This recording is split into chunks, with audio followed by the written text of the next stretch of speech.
Transformer అంటే ఒక silent hero in electricity.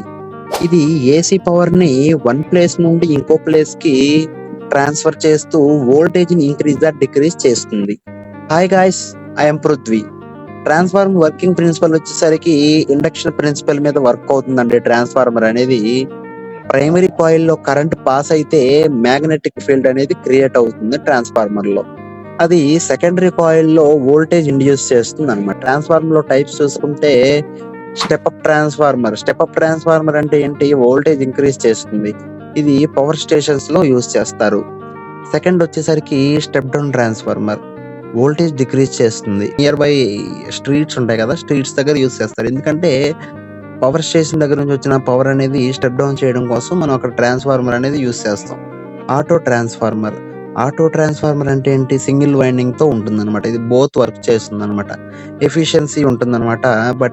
But ఏంటంటే లిమిటెడ్‌గా యూజ్ చేస్తారు. ఎక్కువ యూజ్ చేయరు. నెక్స్ట్ వచ్చేసరికి లాసెస్ అండ్ ఎఫిషియన్సీ. ట్రాన్స్‌ఫార్మర్‌లో 100% ఎఫిషియన్సీ అనేది పాసిబుల్ కాదు. Heat loss, copper losses, magnetic loss but design improve చేస్తే ఎఫిషియన్సీ అనేది 95% ప్లస్ వరకు వెళ్ళొచ్చు. సింపుల్‌గా చెప్పాలి అంటే ట్రాన్స్‌ఫార్మర్ లేకుంటే ఎలక్ట్రిసిటీ సిస్టమ్ కంప్లీట్‌గా ఫెయిల్ అవుతుంది. ఇలా ఈజీగా ఎలక్ట్రికల్ కాన్సెప్ట్స్ కావాలి అంటే ఫాలో